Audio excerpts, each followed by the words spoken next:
عبده ورسوله صلى الله تعالى عليه وعلى آله وأصحابه وبارك وسلم تسليما كثيرا. أما بعد فأعوذ بالله من الشيطان الرجيم. بسم الله الرحمن الرحيم. تبت يدا أبي لهب وتب ما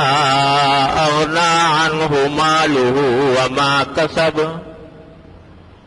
سيصلى نارا ذات لهب وامرأته حمالة الحطب في جيدها حبل من مسد.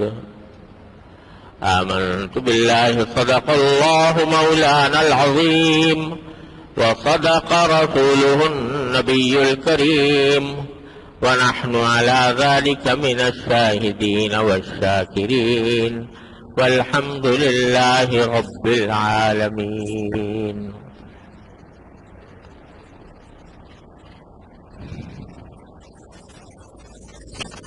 بزرگان محترم اور برادران عزیز،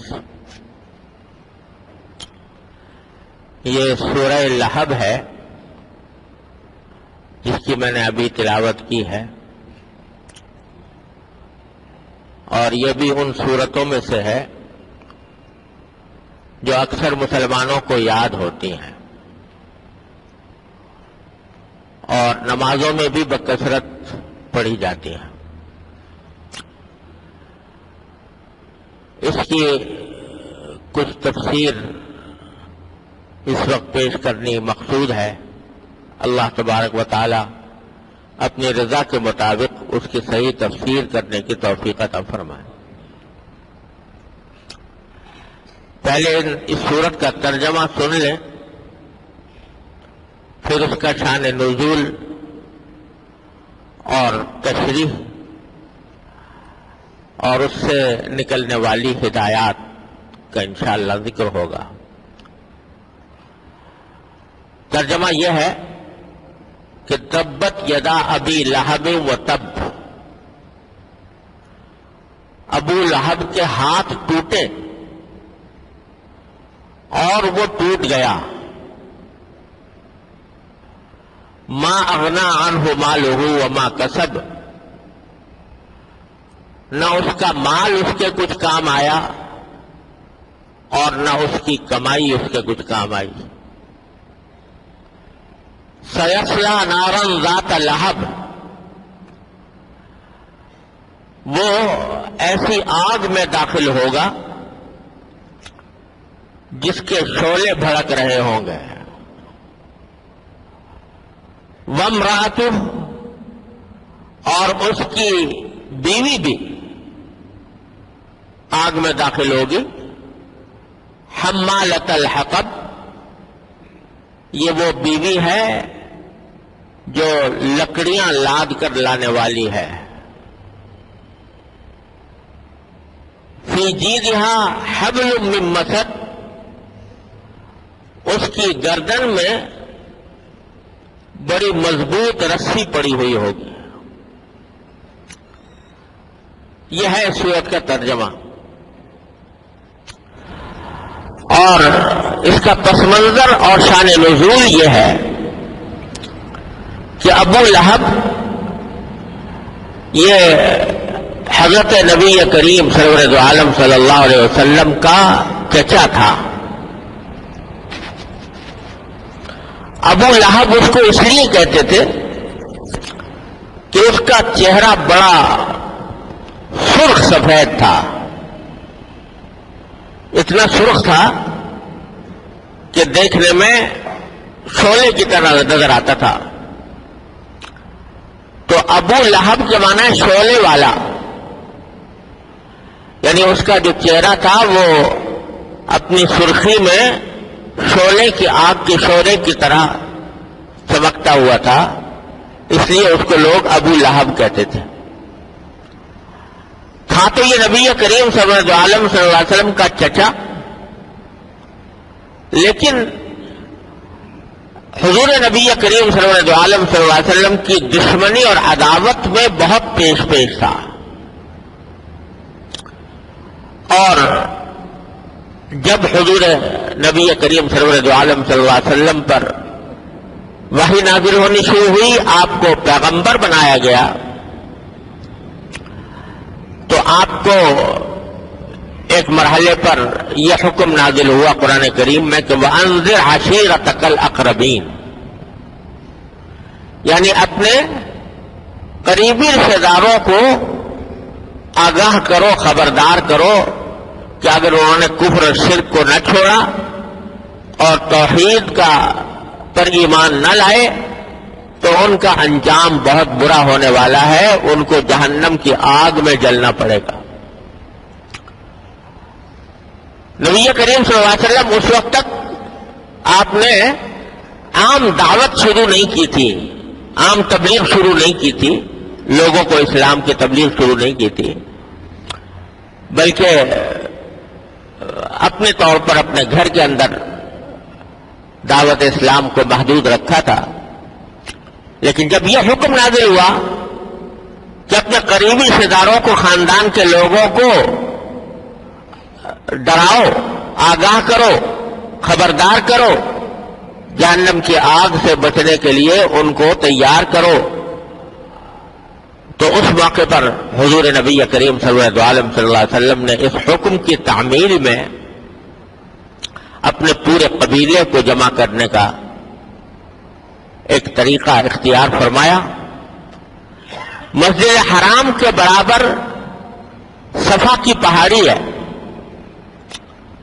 اور یہ وہی پہاڑی ہے جہاں سے سعی شروع کی جاتی ہے۔ تو سرکار دو عالم صلی اللہ علیہ وسلم صفا کی پہاڑی پر چڑھے اور اپنے خاندان کے لوگوں کو آواز دے کر جمع کیا، یا وَصَبَاحَا یا قریش۔ یہ اہل عرب کا ایک طریقہ تھا کہ اہل عرب جو تھے وہ زمانے جاہلیت میں ان کے ہاں ہر وقت لڑائی جھگڑے کا سلسلہ رہتا تھا، قتل و غارت گری کا بازار گرم تھا، ہر قبیلے کی کسی نہ کسی سے دوستی تھی، کسی نہ کسی سے دشمنی تھی، تو لہذا ہر قبیلے کو ہر وقت یہ خطرہ رہتا تھا کہ کوئی میرا دشمن قبیلہ میرے اوپر حملہ نہ کر دے۔ تو اہل عرب کا یہ طریقہ تھا کہ اگر ان میں سے قبیلے کے کسی آدمی کو کچھ خبر ملی کہ ہمارا دشمن ہمارے اوپر حملہ کرنا چاہتا ہے، تو اس زمانے میں ٹیلی فون وغیرہ تو تھے نہیں، طریقہ یہ ہوتا تھا کہ کسی بلند جگہ پر کھڑے ہو کر وہ سارے قبیلے والوں کو جمع کر کے آواز لگاتا تھا وَصَبَاحَا، کہ یہ صبح جو آ رہی ہے یہ بڑی خطرناک ہے، اس کے لیے تیار ہو جاؤ۔ صبح کا اس لیے ذکر کیا کہ عام طور سے دشمن جو حملہ کرتے تھے وہ صبح کے سویرے کے وقت میں کیا کرتے تھے، تو وَصَبَاحَا یہ ایک مشہور جملہ تھا، سارے عرب میں مشہور تھا کہ اگر کوئی شخص پہاڑی پہ کھڑے ہو کر وَصَبَاحَا کا نعرہ لگائے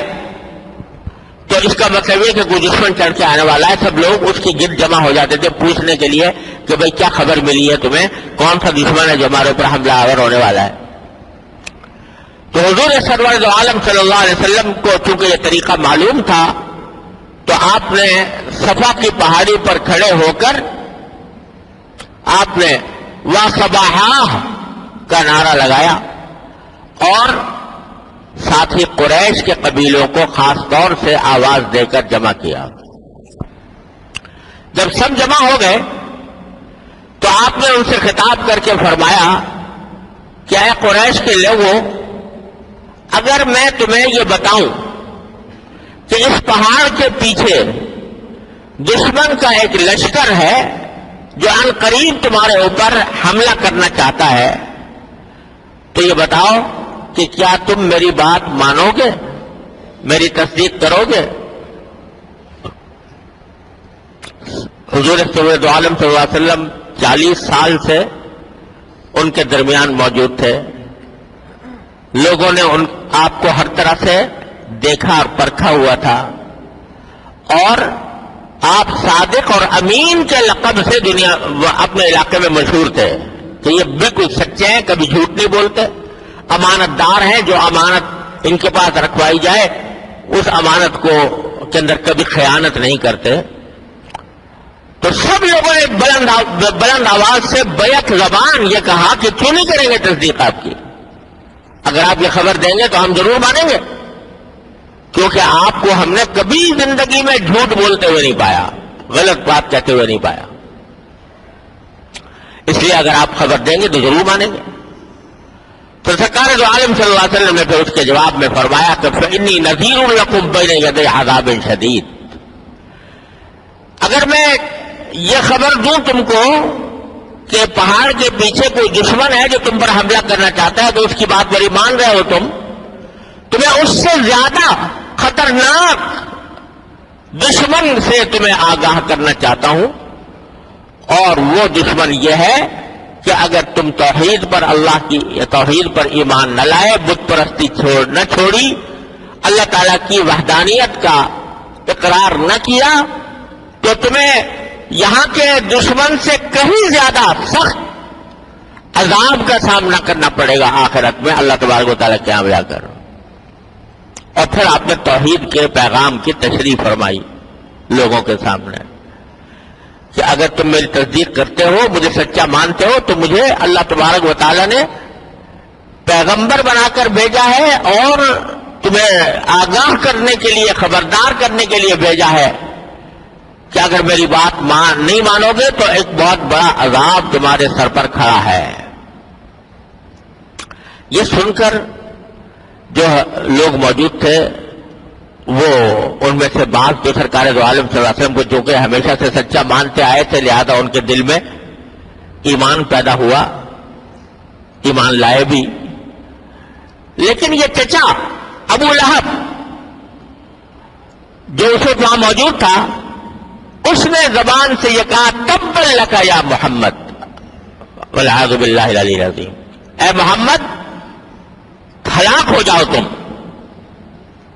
بربادی ہو تمہاری، لہذا جماعت ہے نا، کیا اس بات کے لیے تم نے ہمیں جمع کیا تھا،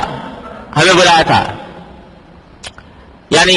گویا نہ صرف یہ کہ بات نہیں مانی بلکہ سرکار دو عالم صلی اللہ علیہ وسلم کی توہین کی اور بددعا دی کہ بربادی ہو تمہاری۔ وہاں پر بھی اسے تبن کا لفظ استعمال کیا، تبن لک یا محمد او کما قال، کہ صلی اللہ علیہ وسلم بربادی ہو آپ کی، یہ جملہ اس نے کہا۔ اور اس کے بعد پھر بار بار سرکار دو عالم صلی اللہ علیہ وسلم کے لیے تکلیف پہنچانے کی فکر میں رہا۔ جب سرکار دو عالم صلی اللہ علیہ وسلم تبلیغ کے لیے لوگوں کو جاتے، ایمان کی بات بتلاتے، توحید کی بات بتلاتے، یہ ساتھ ساتھ لگا رہتا اور کہتا رہتا کہ ہرگز نہ ماننا ان کی بات، ہرگز ان کی بات نہ ماننا، یہ کہہ کر لوگوں کو روکا کرتا تھا۔ دوسری طرف اس کی جو بیوی تھی، جو حضور اقدس صلی اللہ علیہ وسلم کی چچی تھی، ام جمیل اس کا نام تھا، وہ بھی اپنے شوہر کی تابع داری میں سرکار دو عالم صلی اللہ علیہ وسلم کے پیچھے لگی رہتی تھی۔ اور اس کے بارے میں روایات میں آتا ہے کہ جب سرکار دو عالم صلی اللہ علیہ وسلم کے بارے میں معلوم ہوتا کہ کسی راستے میں آپ تشریف لے جانے والے ہیں تو کانٹے دار شاخیں کاٹ کاٹ کر اٹھا کر لاتی اور حضور اقدس صلی اللہ علیہ وسلم کے راستے میں بچھا دیا کرتی تھی تاکہ آپ کو تکلیف ہو۔ تو کانٹے بچھاتی تھی، لکڑیاں لاد لاد کر بچھاتی تھی کانٹے۔ اور ایک مرتبہ ایسا ہوا کہ حضور اقدس صلی اللہ علیہ وسلم رات کے وقت میں آخری شب میں اٹھ کر تہجد کی نماز پڑھا کرتے تھے اور اس میں قرآن کریم کی تلاوت فرمایا کرتے تھے۔ تو چند روز آپ کی طبیعت ناساز ہو گئی، جس کی وجہ سے آخری شب میں آپ نہیں اٹھے اور تہجد نہیں پڑھی۔ تو اس ام جمیل نے یہ تانا دیا کہ لو بھائی معاذ اللہ ثم معاذ اللہ، ان کے پاس جو شیطان آیا کرتا تھا، شیطان نے ان کو چھوڑ دیا ہے، اب شیطان نے ان کے بعد آنا چھوڑ دیا، جس کے اوپر سورہ والضحیٰ نازل ہوئی تھی، والضحیٰ واللیل اذا سجی ما ودعک ربک وما قلی۔ تو یہ ام جمیل بھی بڑی دشمن بنی ہوئی تھی حضور اقدس نبی کریم سرور دو عالم صلی اللہ علیہ وسلم کی، میاں بیوی دونوں سرکار دو عالم صلی اللہ علیہ وسلم کے تکلیف پہنچانے کے در پہ رہتے تھے، اور اس پر یہ آیات نازل ہوئی ہیں، یہ سورت نازل ہوئی ہے اسی کے بارے میں، تبت یدا ابی لہب و تب، بربادی ہو ابو لہب کے ہاتھوں کی۔ اس نے تو کہا تھا حضور اقدس صلی اللہ علیہ وسلم کو تبن لگا، اللہ تعالیٰ فرماتے ہیں بربادی اس کے ہاتھوں کی ہو۔ ہاتھوں کا ذکر اس لیے فرمایا کہ ایک تو عربی محاورہ ہوتا ہے کہ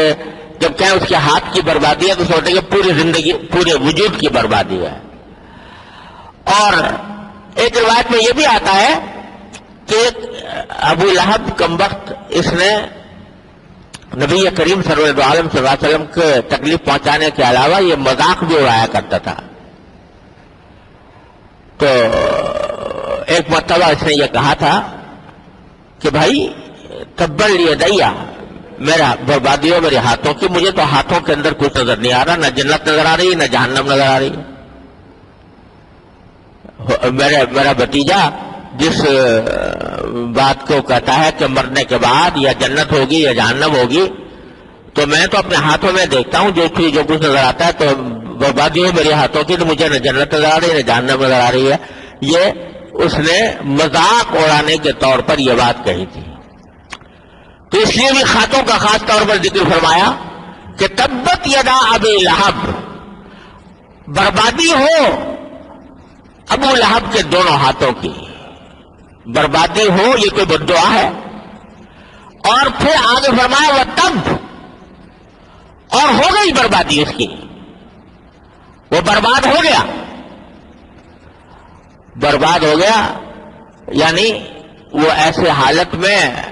اس کی ہلاکت مقدر ہے کہ بس سمجھو ہو ہی گئی ہلاکت۔ چنانچہ ہوا یہ کہ غزوہ بدر کے موقع پر جب کفار مشرکین حضور اقدس صلی اللہ علیہ وسلم کے اوپر حملہ آور ہوئے تھے، تو ابو لہب نے خود جانے کے بجائے کسی اور کو بھیج دیا تھا، اور بظاہر ایسا لگتا ہے کہ اس کو اسی وقت سے ڈر تھا کہ بدر میں جب جائیں گے تو نبی کریم صلی اللہ علیہ وسلم کو اللہ تعالیٰ نے تو اپنی مدد سے اپنی نصرت سے نوازا ہے، تو نہ جانے وہاں جا کے میں ہلاک نہ ہو جاؤں کہیں۔ تو یہ ہلاکت کے خوف سے گیا نہیں تھا، اور بڑے بڑے سردار گئے، ابو جہل گیا، امیہ بن خلف گیا، ابی بن خلف گیا، سارے بڑے بڑے سردار گئے اور مارے گئے وہاں۔ یہ نہیں گیا تھا، یہ مکے میں رہا تھا، لیکن اس کا انجام یہ ہوا کہ جب لوگ غزوہ بدر سے واپس آئے تو 4 مہینے گزرے تھے کہ 4 مہینے کے اندر اندر اس کے طاعون کی گلٹی نکل آئی، طاعون کی پھنسی اس کے بغل میں نکل آئی۔ اور طاعون ایسی چیز تھی کہ جس کی وبا پھیل جائے تو بستیاں کی بستیاں اجاڑ دیتی ہے، بستیاں کی بستیاں ختم ہو جاتی ہیں۔ اور اہل عرب خاص طور سے اس بارے میں بہت ہی زیادہ توہم پرست تھے کہ اگر کہیں کسی کے طاعون کی گلٹی نکل آئی تو اس کو اپنے گھر میں نہیں رکھتے تھے، تو یہ گھر میں رہے گا تو اوروں کو بھی بیمار کرے گا، لہذا اس کے گھر والوں نے اس کو گھر سے نکال کے کہیں الگ ڈال دیا، اور کوئی اس کی خبر گیری بھی نہیں کرتا تھا، اس ڈر سے کہ میں بھی طاعون میں مبتلا نہ ہو جاؤں۔ تو اس طرح طاعون میں کافی دن مبتلا رہا، اور اسی طاعون کے اندر اس طرح اس کا انتقال ہوا کہ بے بصیر بے کسی کے عالم میں کہ خود اب کے گھر والے بھی اس کے پاس موجود نہیں تھے، اور سارا بدن گل سڑ گیا تھا، اور اس گل سڑنے کے نتیجے میں بدبو اٹھنے لگی تھی۔ بعد میں کسی طرح اس کو جب اس کا انتقال ہو گیا تو اس کو ایک گڑھے میں ڈال کے دفن کیا کسی طریقے سے۔ تو اللہ تعالیٰ نے جو فرمایا تھا تب و تب، ہلاک ہو گیا یہ، تو اس کا منظر اللہ تبارک و تعالی نے ساری دنیا کو کھلی آنکھوں دکھایا، اس طرح ہلاک ہوا۔ پھر فرمایا ما اغنی عنہ مالہ وما کسب، نہ اس کا مال اس کے کوئی کام آیا، نہ اس کی کمائی اس کے کوئی کام آئی۔ اس سے اشارہ ہے اس کے ایک بات کی طرف کہ جب یہ حضور اقدس صلی اللہ علیہ وسلم کی دشمنی میں حد سے گزر رہا تھا اور ہر جگہ جا کر حضور کی برائیاں کیا کرتا تھا، تو کسی وقت کسی نے شاید کہہ دیا ہو کہ بھئی خدا کے بندے کچھ سوچ لو، یہ آدمی سچے آدمی ہیں جنہوں نے کبھی ساری زندگی جھوٹ نہیں بولا، اگر یہ سچے ہوئے جیسا کہ یہ فرما رہے ہیں تو دیکھو تم مرنا تو تمہیں بھی ہے، مرنے کے بعد کہیں اللہ میاں کے سامنے پیش ہو گئے اور تمہاری اگر یہ گت بنی جو جہنم والوں کی بننی ہے تو اس کو بھی یہ سوچ لو، کبھی اس کا خیال تو لاؤ کہ اللہ تبارک و تعالیٰ تمہارے اوپر کوئی عذاب دے دیں گے۔ تو جواب میں اس نے کہا کہ اول تو میں مانتا نہیں اس کو، اور اگر بالفرض ایسا ہوا کبھی مجھے اللہ تعالیٰ کے سامنے جانا پڑا اور میرے اوپر عذاب کوئی مسلط ہو گیا تو میرے پاس مال اتنا ہے، پیسے اتنے ہیں کہ خوب پیسے خرچ کر کے اپنے آپ کو میں بچا لوں گا، مال سے بچا لوں گا اپنے آپ، میرا مال اتنا ہے۔ تو اللہ تعالیٰ فرمایا ما اغنی عنہ مالہ وما کسب، نہ مال اس کے کوئی کام آیا نہ اس کی کمائی کوئی کام آئی، جتنا کچھ کمایا ہوا تھا سب کھلے خالی ہاتھ یہاں چھوڑ کر رخصت ہو گیا۔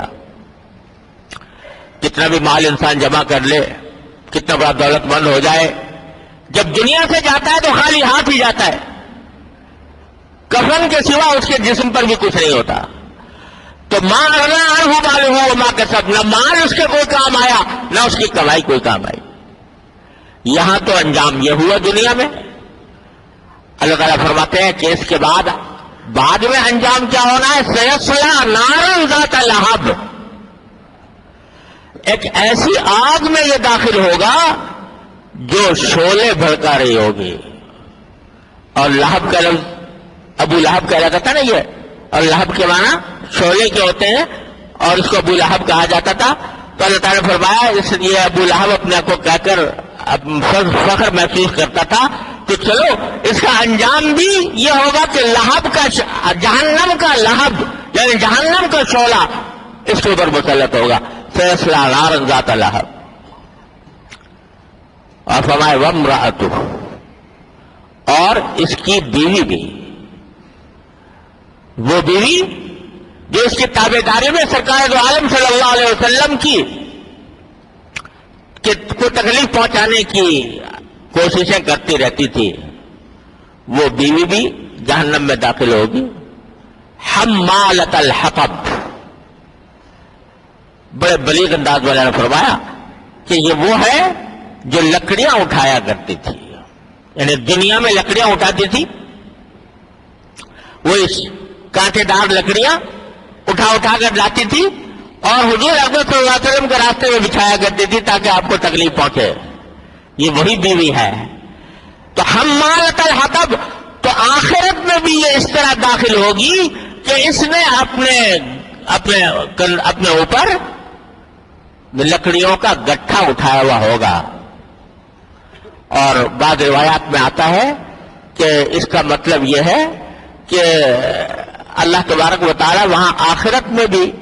جہنم کے اندر بھی اس کے اوپر لکڑیوں کا گٹھا سوار کریں گے اور اس کو مجبور کیا جائے گا کہ ابو لہب جو جس آگ میں سلگ رہا ہے اس آگ میں جا کر یہ لکڑیاں ڈالے تاکہ اس کی آگ اور بھڑکے، کیونکہ زندگی میں یہ ابو لہب کے ظلم میں اضافہ کرنے کی کوششیں کرتی رہتی تھی، اور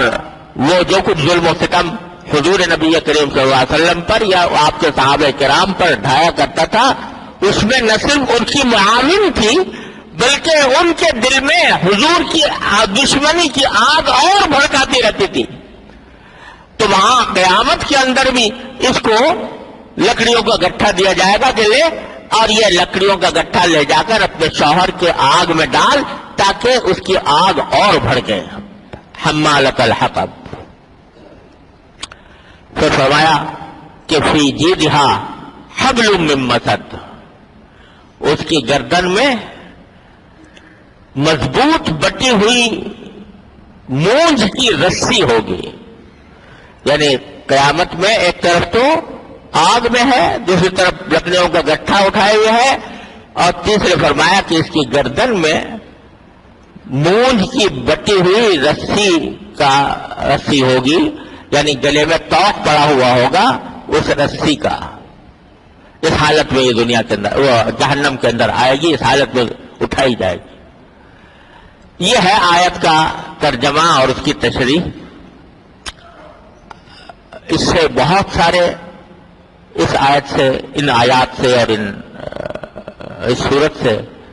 ہمارے لیے بہت سی ہدایات ملتی ہیں، بہت سے سبق ملتے ہیں، جن کی تفصیل انشاءاللہ آئندہ زندگی رہی تو عرض کروں گا. لیکن ایک بات یہاں پر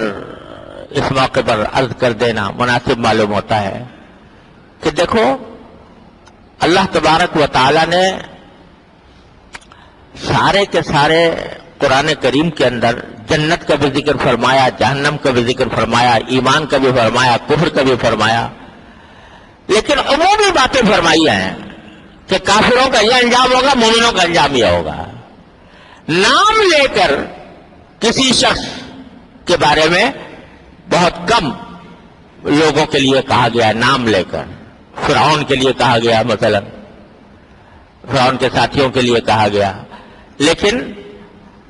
حضور اقدس صلی اللہ علیہ وسلم کے جو دشمن تھے ان میں سے کسی کا نام نہیں لیا قرآن کریم نے، نام لے کر نہیں کہا. ابو لہب کا نام لے کر اس کا انجام قرآن کریم نے اس صورت میں بتایا ہے، اور اس طرح بتایا ہے کہ قیامت تک قرآن کریم میں یہ صورت پڑھی جاتی رہے گی اور لوگ لعنت بھیجتے رہیں گے ابو لہب کے اوپر. نمازوں کے اندر پڑھی جا رہی ہے، بچے اس کو یاد کر رہے ہیں، سارے مسلمان یاد کر رہے ہیں. اللہ بچائے. یہ انجام اللہ تبارک و تعالیٰ نے ابو لہب کا ایسا رکھا ہے کہ جو کسی بھی اور کافر کا نہیں ہوا. تو بظاہر اس کی وجہ یہ ہے کہ ایک تو ہے کہ انسان اللہ بچائے کسی غلط کام میں مبتلا ہو جائے، لیکن ایک یہ ہے کہ اس کی وہ حق کی دشمنی پر آمادہ ہو، جانتے بوجھتے حق کی دشمنی پر آمادہ ہو. تو ایسا لگتا ہے کہ شاید ابو لہب کو جو اللہ تبارک و تعالیٰ نے اس طرح قرآن کریم میں ذکر فرمایا ہے، یہ اس وجہ سے کہ اس کی دشمنی دوسرے لوگوں سے اس لحاظ سے زیادہ تھی کہ وہ حضور کا چچا تھا، اور چچا ہونے کی وجہ سے حضور اکبر صلی اللہ علیہ وسلم کو بچپن سے اس نے دیکھا ہوا تھا. آپ کی ایک ادا اس کے آنکھوں کے سامنے تھی، اور آپ کی سچائی کا اس نے آنکھوں سے مشاہدہ کیا ہوا تھا. اس کے باوجود وہ دشمنی پر آمادہ ہوا تو اللہ تبارک و تعالی نے اس کا یہ انجام کیا کہ سارے کافروں میں سے ابو جہل کا نام نہیں ہے قرآن کریم میں کہیں، اور جو دوسرے سردار تھے ان کا نام نہیں، لیکن ابو لہب کا نام لے کر اللہ تبارک و تعالی نے یہ صورت نازل فرمائی ہے. اللہ تبارک و تعالیٰ اپنے فضل و کرم سے ہمیں اس بات سے محفوظ رکھے کہ ہم حق کو حق سمجھتے ہوئے اس کی دشمنی پر آمادہ ہوں. اللہ تبارک و تعالیٰ ہر مسلمان کو